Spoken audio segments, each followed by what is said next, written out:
Yo, what's up? This your boy M Breezy back at it again, man, like I always do around this time. What's up, YouTube? What's up, Cowboy Nation? Before we get into it, man, hit that subscribe button, hit that like button, share the video, man. Let's continue to help this channel grow. And I appreciate all you guys for tuning into my videos, man. So let's begin with the show. Well, man, here we go again, man. No Cowboy news. Dak Prescott fanboy, they scrambling. They trying to find content. They putting out everything they can. Man, because, to tell you the truth, there's nothing else the Cowboys could do. Because, we already had 9 All-Pro last year. So, and we lost 2 of them to free agency. Tyron Smith and Tyler Biadasz, the center. So we still have 7 more All-Pros on the football team. With the addition of Trayvon Diggs coming back.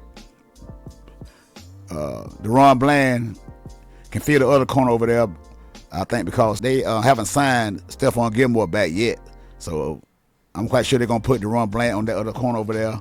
And we're going to keep John Lewis at that slot because, John Lewis, he been injured a lot. But, the guy, he has an up and down, man, in that slot position, man. That is a hard position to play, that slot corner, man, because you can't bump the receiver because you're a slot. And he's off the line of scrimmage. So, hey, man, I like John Lewis, but sometimes he do disappear. But, hey, man, what else we going to do? We still got 7 All-Pros on the football team. Still got them. We didn't lose any All-Pro but 2. So, there's no excuse right there. So, now you guys want to continue to harp on whatever Stephen Jones say. Now y'all on Stephen Jones again because he came on, 105.3 The Fan, the same radio station that you guys say you're not going to tune in for any more you guys' content because of the way they treated Dak Prescott and his ongoing situation. And with that being said, the young lady dropped the silver suit, but I think she's going to refile. Hey, man, that is what it is. I don't have anything to do with that. Hey, I'm out of that until further notice, until something comes up. Because, to tell you the truth, man, I don't believe it. No way. So, moving right along. But, hey, man, like I said, you fanboys, you guys up in y'all feelings, man. You know what I'm saying about this? Dak Prescott has not been signed yet. His contract has not been extended. He's not getting that $60 million that y'all say he was going to get. I don't see too many teams knocking on the Cowboys' door to tell Dak Prescott to remove that non-trade clause so we can pay him $60 million a year. I haven't seen any team knocking on the door. If Dak Prescott believe the Cowboys doing him wrong, like his brother Thad Prescott think they're doing, well, go lift the trade clause and see can you find some suitors out there to come give you $60 million a deal. I'm quite sure the Cowboys would be glad to oblige you to try to find somewhere else to go, because we had a guy, man, Al Greer. He recently appeared on Rich Eisen's show, and what he's saying is that how many guys on the sideline behind a quarterback that can play but never given the chance to play because they get him and they hide him behind this first-string quarterback. Geno Smith was number 1 pick for the New York Football Jets, and it didn't work out quite well for Geno. They benched him, and then I think they traded him to the Giants, and he sat on the bench for the Giants as a backup quarterback. And I think until he landed in Seattle. And what Al Greer is saying is how many other quarterbacks are just like Geno Smith. So we're gonna listen to what Al Greer had to say first, and then we're gonna come back with some more commentary. The Niners churning the position. One of the backups to Dak is Trey Lance. So he's sitting there, and the Cowboys have them in him in the back pocket. I got a good story on that one for you. I remember being with Geno, right, or being with Geno in Seattle after last summer. I spent a good amount of time talking to him, and then, and that was before practice, and we kind of gone through his story and how much he learned when he sat and all of that, and how humbling it was for him and everything else. And I was with one of his coaches walking off the field that afternoon, and this coach said to me, coaching Geno has made me wonder how many more Genos there are out there. How many more guys there are who always had talent, who were thrown out there too early on bad teams, who got knocked around, who were forced to sit down for 4 or 5 years, who still have that talent, where no one knows it because everybody's given up on them. But they've learned so much sitting for a few years. And they've learned so much from the experience of having gone through that. And that really made me think. You know what I mean?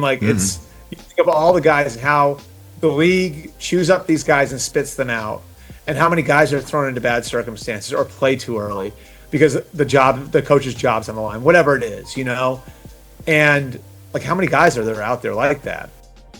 See, I heard what Edgar had to say, man, because that is, because a lot of time, man, these guys think these guys can come right in because they're number one picks and play the quarterback position, because that is a harder position to play in the NFL as a quarterback. And they think that these guys can come in and just take off just like that right there because they draft them so high. But you can't blame them, because if you're number one pick, you're supposed to get in right away, put you in and play. But there's a lot of these guys, man, come in, man, and the game is fast, and it's too fast for those guys, and they got to sit on the bench and learn. You know what I'm saying? Look how Aaron Rodgers turned out at Green Bay behind Brett Favre. Came in, hell of a guy. I had a great career, and still playing in the league today. But man, it's a lot of those guys, man. And what if Trey Lance is one of those guys? Man?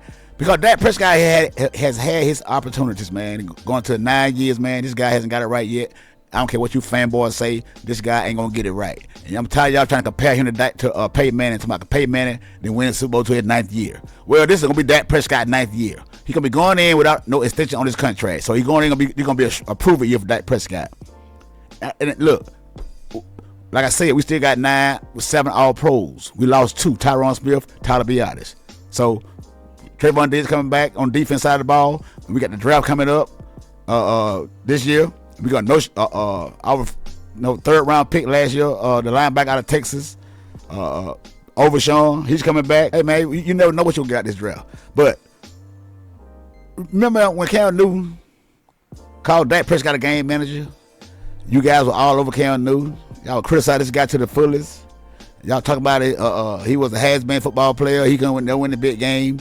He lost the game in the Super Bowl because he didn't follow the ball. All this, that, and third. You got what a guy when he said this right here about your guy Dak Prescott. Game managers. Mm-hmm. This may ruffle a lot of feathers, but it's honest. Brock Purdy, Tua Tagovailoa, Jared Goff, and really, Dak Prescott. These are game managers. They're not difference makers. You guys went in on Cam Newton. You went in on Cam Newton, man, about that when he said that, man, about those guys, man. At the time, he wasn't lying. Well, at the time, we didn't know about Brock Purdy. But Brock Purdy went to the Super Bowl. Jared Goff went to the championship game. So I don't think those guys was game managers, unlike Dak Prescott is. And that Dak Prescott, that's a perfect fit for him as a game manager. He wasn't lying about Dak Prescott. Because in the end, he the only one that, what Cam Newton said he was, a game manager. But now, last week, when Cam Newton came on the Club Shay Shannon Sharp show and said this about Dak Prescott, you guys, y'all praise him to the fullest. Listen to what he had to say then. And what he got to say right here is facts. So here we are again. What is it that Dak needs to do? What is it that Dak hasn't done to convince the Cowboys? Because clearly they're not convinced. Because Jerry said it after. We're only going to go as far as Dak carry us, and this was as far as he could carry us. Mm-hmm. What are you seeing from Dak? What's going on with Dak? What's going on with the Cowboys offense that in big games, he doesn't play his best? Just messages to Dak Prescott. We looking for that motherfucking dog. And I don't think Jerry Jones will allow him to become that, because you got to be politically correct. You got to be almost the president of football, almost, to be the signal caller for the Dallas Cowboys. Okay. What Dallas Cowboys need at that quarterback position is somebody to say, nah, fuck that. This is my shit. This is what we gonna do. I hear all that, but we trying to win. We trying to win, yes or no? Okay, cool. Now unleash me and let me win this football game. That type of aura, I don't think that can be that. No, because Jerry wants to win his way. You see what I'm saying? So those are going to be very combative forces. Hey, man, what Cam Newton said is true about Dak Prescott, part of it. He's not that dog. Because if he was that dog, he'll go, like y'all said, he's the leader of the football team. He would go in and take over that football team than what Jerry Jones and Steve Jones say. Because this is my job on the line. But see, Dak Prescott ain't that dog because Dak Prescott knows he's not that good Dak Prescott knows his limitations. That's why y'all think Dak Prescott go out and hide every offseason? He go out and hide when the Cowboys go to the playoffs and get put out. Why you think Dak Prescott disappear? Because Dak Prescott knows he's the problem. He let all the fanboys do the talking for him, praise him, all this, that, and the third. All he got to do is sit back out and hide during the offseason. And when time training camp come, he gonna show his face back up again, act like ain't nothing never happened. Like nothing never happened. Now, the point I don't agree with when he said that you got to be politically correct. Why? How? That ain't got nothing to do with the football field. Because we seen Dak Prescott, like I said, a couple of years ago when Colin Kaepernick was trying to get the players to kneel, and Jerry Jones told the Cowboys that they're going to toe that line. So Dak Prescott Ben shows y'all he's a company man. He told that line. So I don't know what is. Y'all think that he gonna get enough balls to think he can go in and do what he want to do to Jerry Jones? It's not gonna happen like that. He already showed what kind of man he is. So take that for what it's worth. Some of you might take it the wrong way, but I'm just saying it is what it is with me. Hey, take it how you will. But that don't have nothing to do with Dak Prescott on that football field. Jerry Jones is not on that football field in the heat of the moment, throwing a football, reading defenses, all this, that, and the third. He paid this man enough money to do his job. He can't do it. So all that politically correct, I don't agree with that. What Cam said then. But that dog part, I agree with, because Dak Prescott ain't got no dog in him, man. We already know it. We've seen it over the course of the years. Last 3 years, we were 12-5. Y'all hyping this man like he's an elite quarterback. Dak Prescott, that dog. He was in second place for the MVP this season, man. All this, you can tell you guys nothing. But we all know what time it is when the going get tough and the tough get going. Dak Prescott gonna fold up. He gonna choke. He gonna fold like lawn chair. We already know that. We seen it. We tired of this, man. We tired of this. So why would we go out and get this guy an extended contract with $60 million, $20 more million what he making now? You think Dak Prescott is worth $20 million more than what he's getting paid now? Damn what the market is. Do you think Dak Prescott is that?